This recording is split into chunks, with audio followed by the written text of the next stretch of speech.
ਹੁਣ ਹਰਿਆਣਾ ਸਰਕਾਰ ਦੇ ਪਾਲੇ ਦੇ ਵਿੱਚ ਰਾਮ ਰਹੀਮ ਦੀ ਫਰਲੋ ਵਾਲੀ ਅਪੀਲ ਹਾਈ ਕੋਰਟ ਦੇ ਕੀਤਾ ਪਟੀਸ਼ਨ ਦਾ ਨਿਪਟਾਰਾ। ਸੈਣੀ ਸਰਕਾਰ ਤੇ ਛੱਡਿਆ ਆਖਰੀ ਫੈਸਲਾ। ਡੇਰਾ ਜਗਮਾਲ ਵਾਲੀ ਦੀ ਗੱਦੀ ਦੇ ਵਿਵਾਦ ਦੇ ਵਿਚਾਲੇ ਲਾਲ ਡਾਇਰੀ ਆਈ ਸਾਹਮਣੇ। ਸੰਤ ਬਹਾਦਰ ਚੰਦ ਨੇ 1 ਜਨਵਰੀ 2023 ਨੂੰ ਹੀ ਲਿਖ ਦਿੱਤੀ ਸੀ ਵਸੀਅਤ। ਵਰਿੰਦਰ ਢਿੱਲੋਂ ਦੇ ਨਾਮ ਕਰ ਦਿੱਤਾ ਸੀ ਪੂਰਾ ਡੇਰਾ। ਰਾਜ ਸਭਾ ਚੇਅਰਮੈਨ ਦੇ ਨਾਲ ਮੁੜ ਭਿੜੇ ਜया बच्चन। जगदीप धनखड़ ਨੂੰ ਬੋਲੇ ਤੁਹਾਡੀ ਟੋਨ ਠੀਕ ਨਹੀਂ ਤਾਂ ਚੇਅਰਮੈਨ ਨੇ ਮਰਿਆਦਾ 'ਚ ਰਹਿਣ ਦੀ ਦਿੱਤੀ ਨਸੀਹਤ। ਮਨੀਸ਼ ਸਿਸੋਦੀਆ ਨੂੰ ਸੁਪਰੀਮ ਕੋਰਟ ਤੋਂ ਮਿਲੀ ਜ਼ਮਾਨਤ। 17 ਮਹੀਨੇ ਬਾਅਦ ਜੇਲ੍ਹ ਤੋਂ ਬਾਹਰ ਆਉਣਗੇ ਮਨੀਸ਼ ਸਿਸੋਦੀਆ।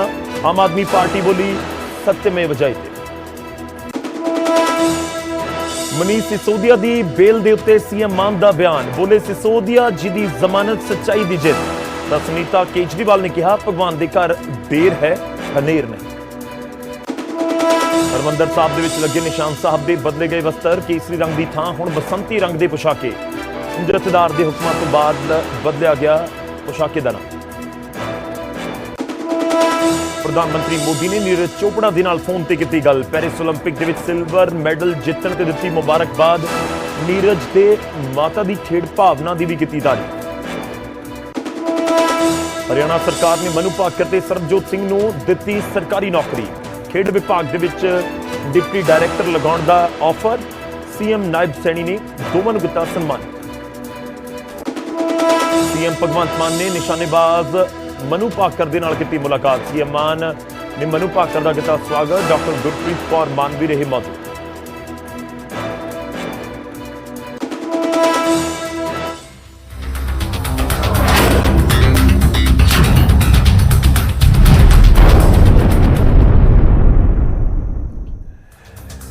सत श्री अकाल, स्वागत है। गौरव शुक्ला मैं हाँ तुहाडे नाल ते हाज़र हाँ। फर्क तां पैंदा है लैके जदों फरलो या परलो परोल मिलण दे उत्ते सुप्रीम कोर्ट या कोई भी अदालत हाई कोर्ट फैसला छड्डे सरकार दे उत्ते, फिर फर्क तां पैंदा है ते उस नूं एक तरीके नाल राहत भी कहा जांदा है जिस दे वल्लों फरलो या परोल दी मंग कीती जा रही हुंदी है।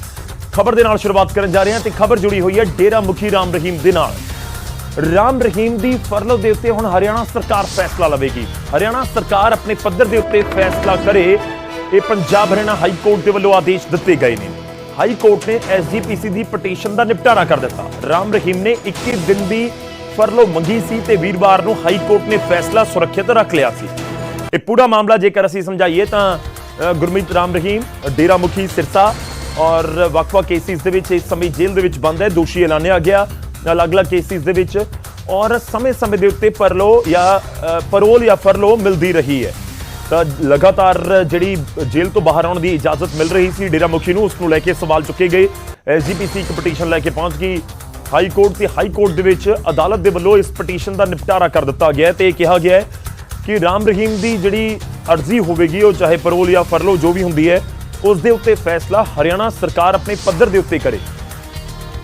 तो उसका मतलब एक तरीके नाल भी कढ़िया जा रहा है कि किते ना किते राम रहीम दे लई राहत वाली गल है कि अदालत ने पैरोल देण दे उत्ते कोई रोक नहीं लगाई है। ये कहा है कि हरियाणा सरकार हरियाणा का जिहड़ा प्रशासन है वो खुद देखे कि तुसीं उन्हां नूं पैरोल देनी है या नहीं देनी। फिर जिहड़े भी कैदी ने सज़ा याफ्ता कैदी हुंदे ने उन्हां दा अधिकार हुंदा है वख-वख केसिस नूं जिहड़े सज़ा याफ्ता हुंदे ने कि उन्हां नूं फरलो या पैरोल मिल सकदी है। अदालत दे विच पूरा मामला पहुंच गया सी राम रहीम दा। एसजीपीसी ने एक पटीशन पाई सी तां हुण निपटारा एक तरीके नाल कर दिता गया।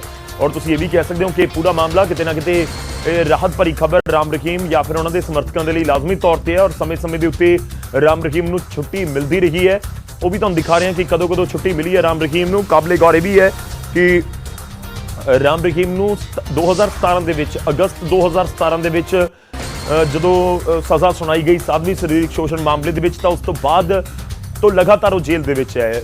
ਰੋਹਤਕ ਦੀ ਸੁਨਾਰੀਆ ਜੇਲ੍ਹ ਦੇ ਵਿੱਚ ਰੱਖਿਆ ਗਿਆ ਹੈ ਔਰ ਉੱਥੋਂ ਸਮੇਂ ਦੇ ਉੱਤੇ ਇਜਾਜ਼ਤ ਮਿਲਦੀ ਰਹੀ ਹੈ ਜੇਲ੍ਹ ਤੋਂ ਬਾਹਰ ਆਉਣ ਦੀ। ਔਰ ਇਹ ਜੇਲ੍ਹ ਤੋਂ ਬਾਹਰ ਆਉਣ ਦਾ ਸਿਲਸਿਲਾ 2020 ਦੇ ਵਿੱਚ ਹੀ ਸ਼ੁਰੂ ਹੋ ਗਿਆ। का है एसजीपीसी द्वारा डाली गई थी और ये पिटीशन डालकर कोर्ट को ये इम्प्रेशन दिया गया था कि state of Haryana out of the way जाके इनको ये रिलीफ दे रही है पैरोल का और फरलो का। लेकिन जैसे ही पिटीशन की सुनवाई हुई, कल ये सुनवाई ख़त्म हो गई थी तो आज माननीय हाई कोर्ट ने इस पर फैसला सुनाया और फैसला सुनाते हुए माननीय हाई कोर्ट ने स्टेट को ये डायरेक्ट किया है कि अकॉर्डिंग टू लॉ जो आपके एक्ट के तहत इनकी फरलो या पैरोल बनती है वो इनको दी जाए। इससे पहले स्टेट से हाई कोर्ट ने रिप्लाई भी मांगा था कि हमें उन कैदियों की लिस्ट दी जाए जिनको जिनको आपने ये पहले प्रोवाइड की है। तो स्टेट ऑफ हरियाणा ने एफिडेविट इसमें फाइल किया था और 89 ऐसे लोगों की लिस्ट दी थी जो 10-10 केसों में भी कन्विक्ट थे और उनको ये पैरोल और फरलो ग्रांट की जा रही थी। एप्लीकेशन डेरा मुखी की तरफ से भी थी जो हाईकोर्ट का ऑर्डर था कि बिना हाईकोर्ट की इजाजत के ना दी जाए पहले। हरियाणा सरकार अकॉर्डिंग टू लॉ डिसाइड करे। माननीय न्यायालय ने फैसला अब आज ये फैसला सुनाया है कि जो भी एक्ट पैरोल एक्ट के तहत गुड प्रिजनर एक्ट के तहत जो भी इनकी बनती है लॉ के अंडर आपने उनको वैसे ही जी 21 दिन की फरलो अप्लाई की हुई। आज एक बात क्लियर हुई है कि हरियाणा सरकार द्वारा कोई अनड्यू बेनिफिट पैरोल या फरलो में नहीं दिया जा रहा था।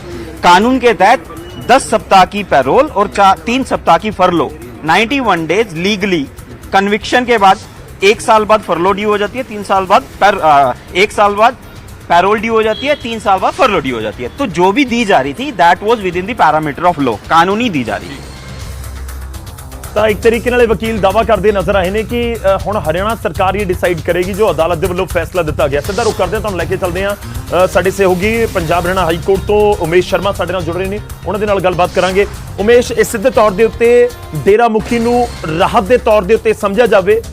ਹਰਿਆਣਾ ਦੇ ਵਿੱਚ ਇਲੈਕਸ਼ਨ ਹੈ ਔਰ ਕੁਝ ਹੀ ਤੁਸੀਂ ਕਹਿ ਸਕਦੇ ਹੋ ਛੇਤੀ ਅਨਾਉਂਸਮੈਂਟ ਹੋ ਸਕਦੀ ਹੈ ਤੇ ਉਸ ਤੋਂ ਠੀਕ ਪਹਿਲਾਂ ਡੇਰਾ ਮੁਖੀ ਨੂੰ ਲੈ ਕੇ ਇੱਕ ਵੱਡਾ ਫੈਸਲਾ। गौरव ਇਹਦੇ ਮਾਇਨੇ ਦੇਖੋ ਪੋਲੀਟੀਕਲ ਮਾਇਨੇ ਜੇ ਗੱਲ ਕਰੀਏ ਬਿਲਕੁਲ ਅਲੱਗ ਨਿਕਲਦੇ ਨੇ ਔਰ ਮਸਲਾ ਵੀ ਇਹੀ ਸੀਗਾ। ਲੇਕਿਨ ਜੇ ਆਪਾਂ ਜਦੋਂ ਇਸ ਕੋਰਟ ਦੀ ਗੱਲ ਕਰਦੇ ਹਾਂ ਜਾਂ ਪੰਜਾਬ ਹਰਿਆਣਾ ਹਾਈ ਕੋਰਟ ਦੀ ਗੱਲ ਕਰਦੇ ਹਾਂ ਜਾਂ ਕੋਰਟ ਦੇ ਕਿਸੇ ਵੀ ਮਸਲੇ ਦੀ ਗੱਲ ਕਰਦੇ ਹਾਂ ਔਰ ਫੈਸਲਾ ਕਿਵੇਂ ਆਂਦਾ ਹੈ, ਇਹਦੇ ਵਿੱਚ ਇੱਕ ਜ਼ਿਕਰ ਆਇਆ 89 ਲੋਕਾਂ ਦੀ ਲਿਸਟ।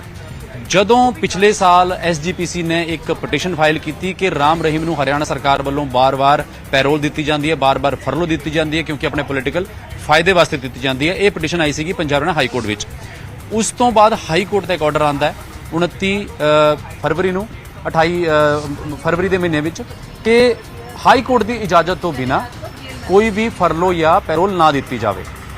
ਔਰ ਜਦੋਂ ਇਹ ਆਰਡਰ ਆਂਦਾ ਉਸ ਤੋਂ ਬਾਅਦ ਜੂਨ ਦੇ ਮਹੀਨੇ ਵਿੱਚ 2024 ਵਿੱਚ ਰਾਮ ਰਹੀਮ ਵੱਲੋਂ ਡੇਰੇ ਵੱਲੋਂ ਇੱਕ ਸੀਐਮ ਜਿਹਨੂੰ ਕਹਿੰਦੇ ਐਪਲੀਕੇਸ਼ਨ ਮੂਵ ਕੀਤੀ ਜਾਂਦੀ ਹੈ। ਇਸੇ ਪਟੀਸ਼ਨ ਵਿੱਚ ਹੀ ਪਟੀਸ਼ਨ ਚੱਲ ਰਹੀ ਹੈ, ਉਹਦੇ ਵਿੱਚ ਇੱਕ ਐਪਲੀਕੇਸ਼ਨ ਕਿ ਜਿਹੜਾ ਇਹ ਆਰਡਰ ਹੈ ਪੰਜਾਬ ਹਰਿਆਣਾ ਹਾਈ ਕੋਰਟ ਦਾ ਇਹਨੂੰ ਮੋਡੀਫਾਈ ਕੀਤਾ ਜਾਵੇ ਔਰ 21 ਦਿਨ ਦੀ ਜਿਹੜੀ ਫਰਲੋ ਹੈ ਉਹ ਮੰਗੀ ਸੀ ਕਿਉਂਕਿ ਉਹਨਾਂ ਇਸ ਐਪਲੀਕੇਸ਼ਨ ਵਿੱਚ ਰਾਮ ਰਹੀਮ ਦਾ ਇਹ ਕਹਿਣਾ ਸੀਗਾ ਕਿ ਇਹ ਫਰਲੋ ਜਾਂ ਪੈਰੋਲ ਦੇਣਾ ਸਰਕਾਰਾਂ ਦਾ ਕੰਮ ਹੈ, ਕੰਪੀਟੈਂਟ ਅਥਾਰਟੀ ਦਾ ਕੰਮ ਹੈ।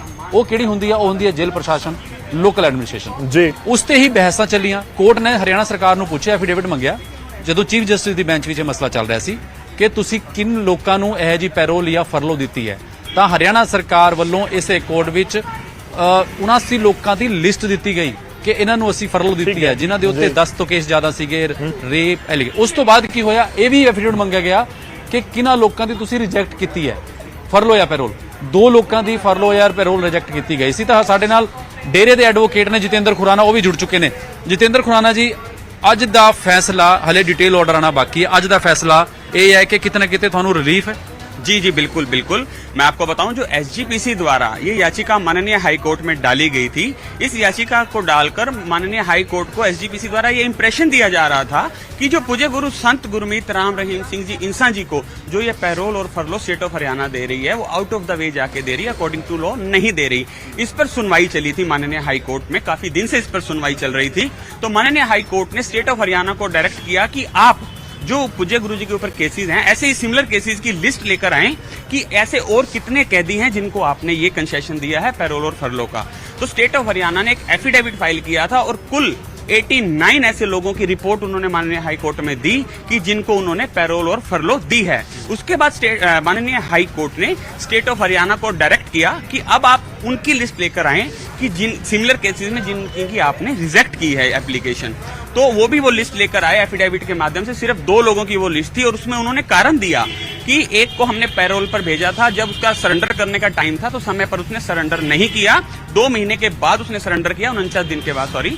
तो और जो दूसरे का था उसका एड्रेस वेरिफिकेशन का इश्यू था, इस वजह से उनकी पैरोल को रिजेक्ट किया गया है। तो माननीय हाई कोर्ट में इसमें कल सुनवाई पूरी हो गई थी, आज ये प्रोनाउंसमेंट पे था। तो माननीय हाई कोर्ट ने इस पर फैसला सुनाते हुए कहा है कि जो ये फरलो की एप्लीकेशन अब लगाई गई है या भविष्य में भी कोई ये पैरोल या फरलो की एप्लीकेशन लगाते हैं, जो स्टेट की कॉम्पिटेंट अथॉरिटी है वो इसको according to law, according to act जो हरियाणा गुड प्रिजनर एक्ट है उसके अकॉर्डिंग स्टेट की कॉम्पिटेंट अथॉरिटी इसको भविष्य में डिसाइड किया करेगी।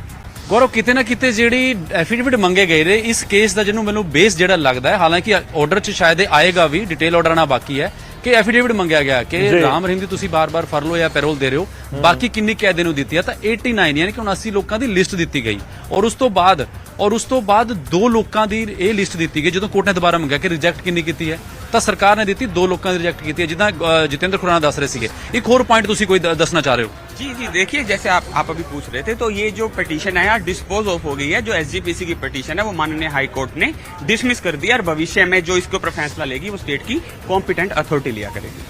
ਤਾਂ ਬਿਲਕੁਲ ਗੌਰਵ, ਹੁਣ ਇਹ ਸਵਾਲ ਸੀਗਾ ਕਿ ਸਰਕਾਰ ਬਾਰ-ਬਾਰ ਕਿਉਂ ਫਰਲੋ ਤੇ ਪੈਰੋਲ ਦੇ ਰਹੀ ਸੀ। ਐਸਜੀਪੀਸੀ ਦਾ ਇਹ ਖਰਚਾ ਸੀਗਾ ਕਿ ਕਿਉਂ ਦੇ ਰਹੀ ਹੈ ਬਾਰ-ਬਾਰ, ਔਰ ਇਸੇ ਕਰਕੇ ਹਾਈ ਕੋਰਟ ਨੇ ਆਰਡਰ ਵੀ ਦਿੱਤਾ ਸੀ ਕਿ ਕੋਰਟ ਦੇ ਇਜਾਜ਼ਤ ਦੇ ਬਿਨਾਂ ਨਾ ਦਿੱਤੀ ਜਾਵੇ। ਉਸੇ ਵਿੱਚ ਐਪਲੀਕੇਸ਼ਨ ਆਈ, ਫਿਰ ਸੁਣਵਾਈਆਂ ਚੱਲੀ, ਐਫੀਡੇਵਿਟ ਆਏ, ਹੁਣ ਫਾਈਨਲੀ ਚੀਫ ਜਸਟਿਸ ਦੀ ਬੈਂਚ, ਇਹ ਮੈਂ ਦੱਸ ਦਿੰਦਾ ਕਿ ਚੀਫ ਜਸਟਿਸ ਦੀ ਬੈਂਚ ਵਿੱਚ ਕੱਲ ਸੁਣਵਾਈ ਪੂਰੀ ਹੋਈ, ਕੱਲ ਰਿਜ਼ਰਵ ਰੱਖਿਆ ਗਿਆ ਸੀਗਾ, ਅੱਜ ਪ੍ਰੋਨਾਂਸਮੈਂਟ ਹੋਈ ਹੈ। ਉਹਦੇ ਵਿੱਚ ਕਿਹਾ ਗਿਆ ਕਿ competent authority according to law ਜਿਹੜਾ ਐਕਟ ਹੈ ਉਹਦੇ ਮੁਤਾਬਿਕ ਫੈਸਲਾ ਲਵੇ, ਯਾਨੀ ਕਿ ਗੇਂਦ ਕਿਤੇ ਨਾ ਕਿਤੇ ਫਿਰ ਜੇ ਸਾਫ਼ ਕਵਾਂ ਹਰਿਆਣਾ ਸਰਕਾਰ ਦੇ ਪਾਲੇ ਵਿੱਚ ਹੈ, ਕੰਪੀਟੈਂਟ ਅਥਾਰਟੀ ਸਰਕਾਰ ਦੇ ਅੰਡਰ ਹੁੰਦੀ ਹੈ, ਤਾਂ ਹੁਣ ਕਿਤੇ ਨਾ ਕਿਤੇ ਬਿਲਕੁਲ ਜਿਹੜੀ ਗੱਲ ਆਪਾਂ ਕਰ ਰਹੇ ਸੀ ਕਿ ਰਾਹਤ ਰਾਮ ਰਹੀਮ ਨੂੰ ਮਿਲੀ ਹੈ ਔਰ ਡਿਟੇਲ ਆਰਡਰ ਆਣਾ ਬਾਕੀ ਹੈ। ਡਿਟੇਲ ਆਰਡਰ ਵਿੱਚ ਕਈ ਵਾਰ ਇਹੋ ਜਿਹੀ ਟਿੱਪਣੀਆਂ ਵੀ ਹੁੰਦੀਆਂ ਜਿਹੜੀ ਕਈ ਵਾਰ ਕੋਰਟ ਉਮੇਸ਼, ਮੈਂ ਇੱਕ ਹੋਰ ਚੀਜ਼ ਸਮਝ ਨਹੀਂ ਚਾਹ ਰਿਹਾ ਤੁਹਾਡੇ ਤੋਂ, ਇੱਕ ਹੋਰ ਚੀਜ਼ ਸਮਝ ਨਹੀਂ ਚਾਹ ਰਿਹਾ। ਬੇਸਿਕਲੀ ਜੋ ਜ਼ਿਕਰ ਤੁਸੀਂ ਪਹਿਲਾਂ ਵਕੀਲ ਹੋਰਾਂ ਦੇ ਨਾਲ, ਵਕੀਲ ਸਾਹਿਬ ਨਾਲ ਗੱਲ ਕਰ ਰਹੇ ਸੀ, ਉਹ ਜ਼ਿਕਰ ਕਰ ਰਹੇ ਸੀ ਕਿ 21 ਦਿਨ ਦੀ ਜਿਹੜੀ ਫਰਲੋ ਹੈ ਮੰਗੀ ਗਈ ਸੀ, ਤਾਂ ਕਿ ਉਹ ਹੁਣ ਐਪਲੀਕੇਸ਼ਨ ਦੇ ਤੌਰ ਦੇ ਉੱਤੇ ਸਮਝਿਆ ਜਾਵੇ ਕਿ ਉਸ 21 ਦਿਨ ਵਾਲੀ ਫਰਲੋ ਦੇ ਉੱਤੇ ਜੋ ਡੇਰਾ ਮੁਖੀ ਚਾਹੁੰਦੇ ਨੇ ਜੇਲ੍ਹ ਤੋਂ ਬਾਹਰ ਆਉਣਾ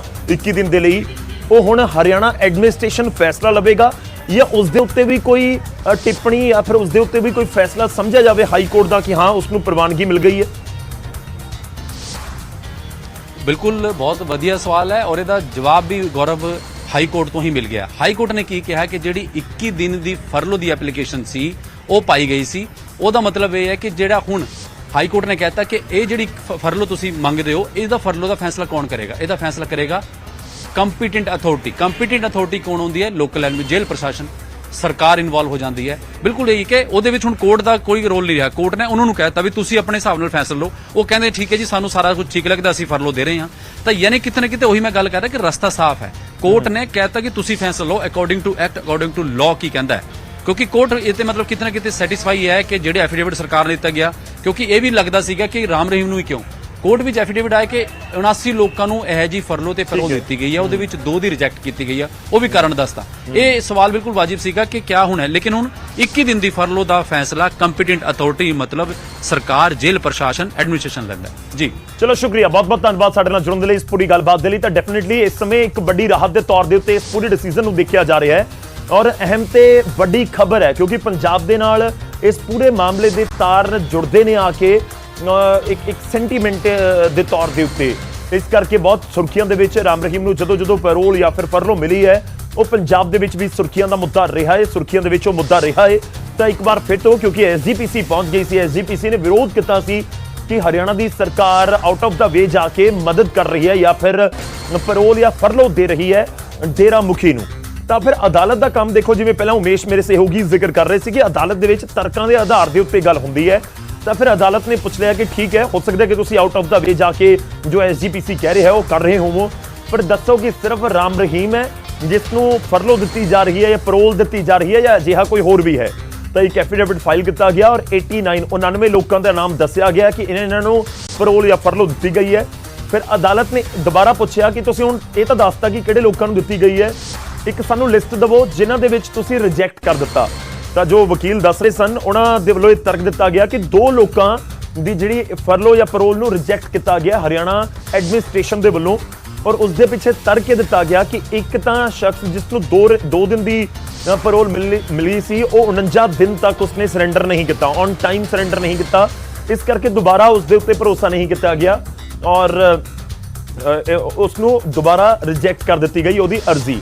ਤੇ ਦੂਜੇ ਸ਼ਖਸ ਦੀ ਕੋਈ ਐਡਰੈਸ ਪ੍ਰੂਫ ਦਾ ਰੌਲਾ ਸੀ, ਇਸ ਕਰਕੇ ਉਹ ਕਲੀਅਰ ਨਹੀਂ ਸੀ, ਇਸ ਕਰਕੇ ਉਸ ਨੂੰ ਰਿਜੈਕਟ ਕਰ ਦਿੱਤਾ ਗਿਆ। ਦੇਖੋ, ਇੱਕ ਕੈਦੀ ਦਾ ਅਧਿਕਾਰ ਹੁੰਦਾ ਹੈ ਗੁੱਡ ਪ੍ਰਿਜ਼ਨਰ ਬਿਹੇਵੀਅਰ ਦੇ ਤੌਰ ਦੇ ਉੱਤੇ, ਜਿਨ੍ਹਾਂ ਦਾ ਜੇਲ੍ਹ ਦੇ ਵਿੱਚ ਰਹਿੰਦੇ ਹੋਏ ਵਤੀਰਾ ਚੰਗਾ ਹੁੰਦਾ ਹੈ ਕੈਦੀਆਂ ਦਾ, ਉਹਨਾਂ ਨੂੰ ਲੈ ਕੇ ਨਰਮੀ ਦਿਖਾਈ ਜਾਂਦੀ ਹੈ, ਸਜ਼ਾਵਾਂ ਮਾਫ ਹੋ ਜਾਂਦੀਆਂ ਨੇ, ਘੱਟ ਕਰ ਦਿੱਤੀਆਂ ਜਾਂਦੀਆਂ ਨੇ। ਇਸ ਤਰੀਕੇ ਨਾਲ ਸਮੇਂ-ਸਮੇਂ ਤੇ ਚੀਜ਼ਾਂ ਹੁੰਦੀਆਂ ਨੇ। ਤਾਂ ਜਿਹੜੇ ਗੁੱਡ ਪ੍ਰਿਜ਼ਨਰਸ ਬਿਹੇਵੀਅਰ ਦੇ ਵਿੱਚ ਆਉਂਦੇ ਨੇ ਕਿ ਜਿਨ੍ਹਾਂ ਦਾ ਜੇਲ੍ਹ ਦੇ ਵਿੱਚ ਰਹਿੰਦੇ ਹੋਏ ਵਿਵਹਾਰ ਚੰਗਾ ਹੈ, ਜੇਲ੍ਹ ਪ੍ਰਸ਼ਾਸਨ ਦੇ ਜਿਹੜੇ ਨਿਯਮ ਆ ਉਹਨਾਂ ਨੂੰ ਫੋਲੋ ਕਰ ਰਿਹਾ ਉਹ ਸ਼ਖਸ, ਤਾਂ ਫਿਰ ਉਹਨਾਂ ਦੇ ਲਈ ਇਸ ਤਰੀਕੇ ਦੀ ਸਹੂਲਤ ਕੀਤੀ ਗਈ ਹੈ ਕਿ ਉਹ ਜੇਲ੍ਹ ਤੋਂ ਬਾਹਰ ਆ ਸਕਣਗੇ, ਉਹਨਾਂ ਨੂੰ ਪੈਰੋਲ ਦੇ ਦਿੱਤੀ ਜਾਏਗੀ, ਉਹਨਾਂ ਨੂੰ ਫਰਲੋ ਮਿਲ ਜਾਏਗੀ। ਤਾਂ ਉਸ ਦੇ ਆਧਾਰ ਦੇ ਉੱਤੇ ਹੀ ਡੇਰਾ ਮੁਖੀ ਦੇ ਵੱਲੋਂ ਇਹ ਲਗਾਤਾਰ ਮੰਗ ਕੀਤੀ ਜਾਂਦੀ ਰਹੀ ਹੈ ਔਰ ਮਿਲਦੀ ਰਹੀ ਹੈ। 2020 ਤੋਂ ਸਿਲਸਿਲਾ ਸ਼ੁਰੂ ਹੋਇਆ ਸੀ 1 ਦਿਨ ਦਾ, ਉਸ ਤੋਂ ਬਾਅਦ ਵੱਧਦਾ 60 ਦਿਨ ਤੱਕ ਦੀ 2024 ਦੇ ਵਿੱਚ ਜਾ ਕੇ ਜਿਹੜੀ ਜਨਵਰੀ ਦੇ ਵਿੱਚ ਹੀ 60 ਦਿਨ ਦੀ ਕਰੀਬ 2 ਮਹੀਨੇ ਦੀ ਵੀ ਛੁੱਟੀ ਮਿਲੀ, ਫਰਲੋ ਮਿਲੀ। ਤਾਂ ਉਸ ਦੇ ਉੱਤੇ ਇਤਰਾਜ਼ ਜਤਾਇਆ ਗਿਆ ਸੀ ਤੇ ਹੁਣ ਪੰਜਾਬ ਹਰਿਆਣਾ ਹਾਈ ਕੋਰਟ ਦੇ ਵੱਲੋਂ ਕਹਿ ਦਿੱਤਾ ਗਿਆ ਕਿ ਇਹ ਪੂਰੇ ਮਾਮਲੇ ਦੇ ਵਿੱਚ ਹਰਿਆਣਾ ਸਰਕਾਰ, ਹਰਿਆਣਾ ਦਾ ਐਡਮਿਨਿਸਟ੍ਰੇਸ਼ਨ ਜਿਹੜੇ ਕੰਪੀਟੈਂਟ ਅਧਿਕਾਰੀ ਨੇ ਉਹਨਾਂ ਦੇ ਵੱਲੋਂ ਹੀ ਡਿਸਾਈਡ ਕੀਤਾ ਜਾਏਗਾ ਕਿ ਆਖਿਰ ਰਾਮ ਰਹੀਮ ਨੂੰ ਫਰਲੋ ਜਾਂ ਪੈਰੋਲ ਮਿਲਣੀ ਚਾਹੀਦੀ ਹੈ, ਦੇਣੀ ਹੈ ਜਾਂ ਨਹੀਂ ਹੈ।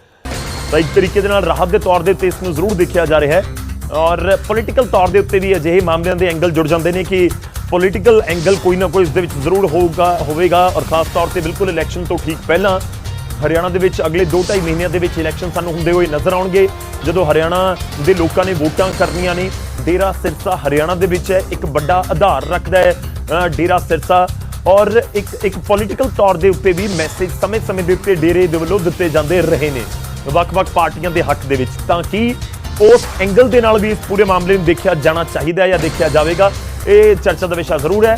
ਪਰ ਫਿਲਹਾਲ ਖਬਰ ਇਹੀ ਹੈ ਡੇਰੇ ਦੇ ਲਈ ਕਿ ਡੇਰਾ ਮੁਖੀ ਰਾਮ ਰਹੀਮ ਦੀ ਜਿਹੜੀ ਪੈਰੋਲ ਜਾਂ ਫਿਰ ਫਰਲੋ ਦੀ ਅਰਜ਼ੀ ਹੋਇਆ ਕਰੇਗੀ, ਉਹ ਦੁਬਾਰਾ ਪਹਿਲਾਂ ਦੀ ਤਰ੍ਹਾਂ ਐਡਮਿਨਿਸਟ੍ਰੇਸ਼ਨ ਹਰਿਆਣਾ ਦੇ ਕੋਲ ਜਾਏਗੀ। ਜੇਲ੍ਹ ਪ੍ਰਸ਼ਾਸਨ ਤੇ ਜਿਹੜਾ ਡਿਸਟ੍ਰਿਕਟ ਐਡਮਿਨਿਸਟ੍ਰੇਸ਼ਨ ਹੁੰਦਾ ਹੈ ਉਹਨਾਂ ਦੇ ਵੱਲੋਂ ਹੀ ਜਿਹੜਾ ਇਹ ਡਿਸਾਈਡ ਕੀਤਾ ਜਾਂਦਾ। ਔਰ ਸਮੇਂ-ਸਮੇਂ ਤੇ ਜਦੋਂ ਰਾਮ ਰਹੀਮ ਨੂੰ ਫਰਲੋ ਜਾਂ ਪੈਰੋਲ ਮਿਲੀ ਹੈ ਤਾਂ ਉੱਤਰ ਪ੍ਰਦੇਸ਼ ਦੇ ਬਰਵਾਨਾ ਆਸ਼ਰਮ ਦੇ ਵਿੱਚ, ਬਾਗਪਤ ਦੇ ਵਿੱਚ ਇੱਕ ਆਸ਼ਰਮ ਹੈ ਬਰਵਾਨਾ, ਉੱਥੇ ਜਾ ਕੇ ਰਹਿਣ ਦੀ ਇਜਾਜ਼ਤ ਮਿਲੀ। ਸੰਗਤ ਦੇ ਵਿੱਚ ਨਹੀਂ ਜਾ ਸਕਦੇ, ਕਿਸੇ ਹੋਰ ਥਾਂ ਦੇ ਉੱਤੇ ਜਾ ਨਹੀਂ ਸਕਦੇ, ਇੱਕ ਡੇਰੇ ਦੇ ਅੰਦਰ ਤੁਸੀਂ ਰਹੋਗੇ। ਇਸ ਤਰੀਕੇ ਦੇ ਨਾਲ ਸਮੇਂ-ਸਮੇਂ ਦੇ ਉੱਤੇ ਕੋਈ ਸਤਸੰਗ ਨਹੀਂ ਤੁਸੀਂ ਕਰ ਸਕਦੇ, ਆਨਲਾਈਨ ਸਤਸੰਗ ਦੇ ਉੱਤੇ ਕੋਈ ਰੋਕ ਨਹੀਂ ਸੀ, ਉਹ ਸਮੇਂ-ਸਮੇਂ ਦੇ ਡੇਰਾ ਮੁਖੀ ਕਰਦੇ ਰਹੇ ਹੈ।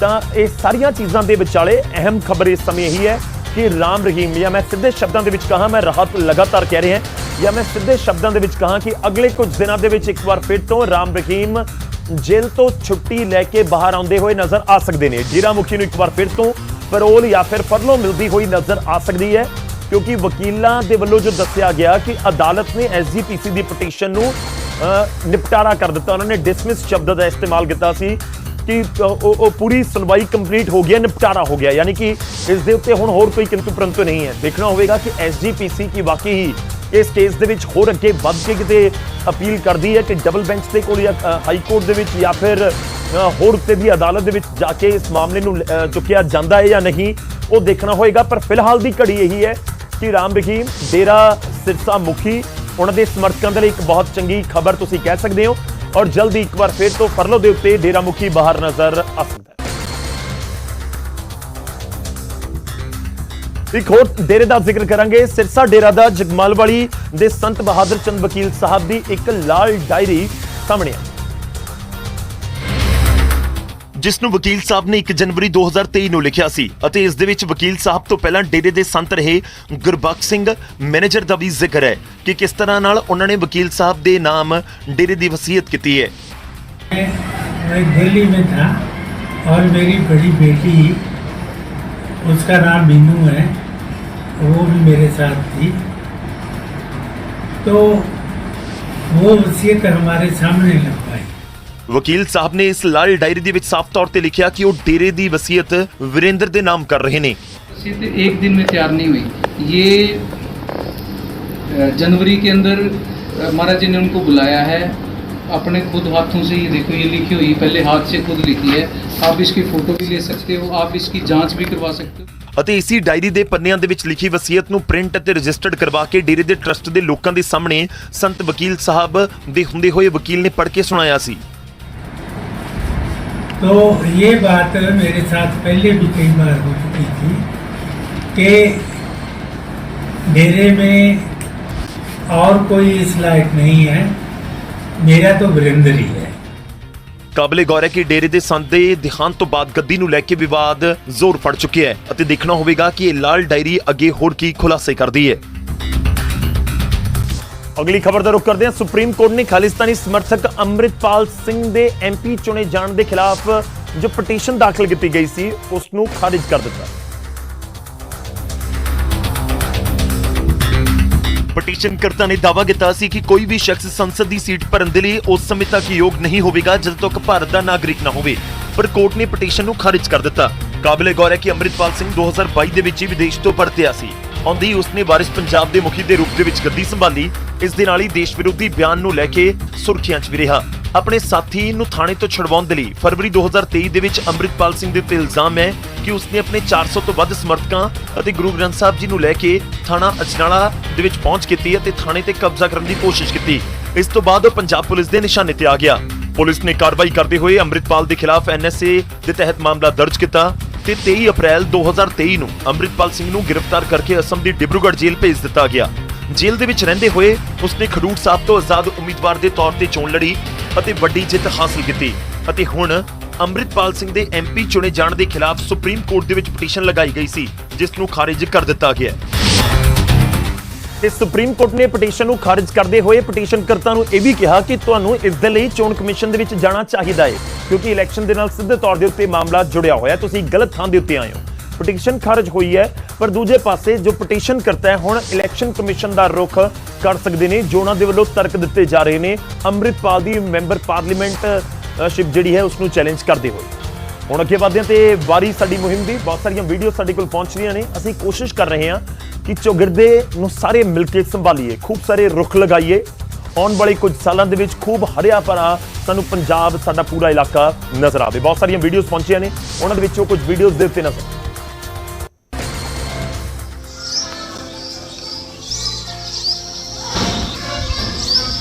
ਇੱਕ ਰੁੱਖ ਲਗਾਉਣ ਨਾਲ ਫਰਕ ਤਾਂ ਪੈਂਦਾ। ਹਰ ਇੱਕ ਰੁੱਖ ਨਾਲ ਫਰਕ ਤਾਂ ਪੈਂਦਾ ਹੀ ਹੈ। ਰੁੱਖ ਲਗਾਉਣ ਨਾਲ ਵਾਤਾਵਰਨ ਬਚਾਓ। ਹਰ ਇੱਕ ਬੂਟਾ ਲਾਉਣ ਦੇ ਨਾਲ ਫਰਕ ਤੇ ਪੈਂਦਾ। ਹਰ ਇੱਕ ਬੂਟਾ ਲਾਉਣ ਦੇ ਨਾਲ ਫਰਕ ਤੇ ਵੱਧ ਤੋਂ ਵੱਧ ਰੁੱਖ ਲਾਓ ਤੇ ਫਰਕ ਤਾਂ ਪੈਂਦਾ ਹੈ। ਬਿਲਕੁਲ ਜੀ। ਰੁੱਖ ਤੇ ਅਸੀਂ ਬਹੁਤ ਲਾਏ, ਦੇਖੋ ਕਿੰਨੇ ਲਾਏ ਆ, ਪਰ ਇੱਕ ਰੁੱਖ ਹੋਰ ਲਾਉਣ ਦੇ ਨਾਲ ਫਰਕ ਤਾਂ ਪੈਂਦਾ ਹੈ। ਜੀ ਹਾਂ, ਬਿਲਕੁਲ। ਇਹ ਵੀ ਸਿਆਣੇ ਕਹਿੰਦੇ ਨੇ ਕਿ ਜਿੰਨੀਆਂ ਵੀ ਰੁੱਖ ਲਗਾ ਲਈਏ ਘੱਟ ਨੇ, ਜਿਸ ਤਰੀਕੇ ਨਾਲ ਅਸੀਂ ਰੁੱਖਾਂ ਨੂੰ ਵੱਢਿਆ ਹੈ ਪਿਛਲੇ ਕੁਝ ਦਹਾਕਿਆਂ ਦੇ ਵਿੱਚ। ਖੈਰ, ਸਾਡੀ ਸਾਰਿਆਂ ਦੀ ਕੋਸ਼ਿਸ਼ ਦੇ ਨਾਲ ਉਮੀਦ ਹੈ ਫਰਕ ਤਾਂ ਜ਼ਰੂਰ ਪਏਗਾ। ਫਿਲਹਾਲ ਦੇ ਲਈ ਵੇਲਾ ਹੋ ਚਲਿਆ ਤੁਹਾਡੇ ਤੋਂ ਇਜਾਜ਼ਤ ਲੈਣ ਦਾ। ਰਾਤ 9 ਵਜੇ ਮੁੜ ਤੋਂ ਮੁਲਾਕਾਤ ਹੋਵੇਗੀ। ਤੁਸੀਂ ਜੁੜੇ ਰਹੋ ਨਿਊਜ਼ 18 ਪੰਜਾਬ ਹਰਿਆਣਾ ਦੇ ਨਾਲ। ਧੰਨਵਾਦ।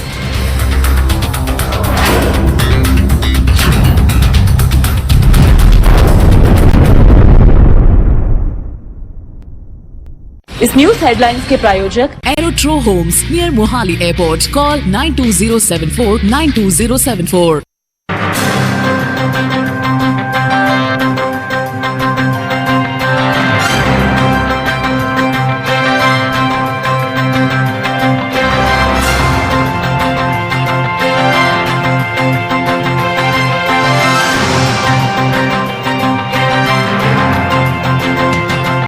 न्यूज हेडलाइंस के प्रायोजक Aerotro homes near Mohali airport. Call 9207492074।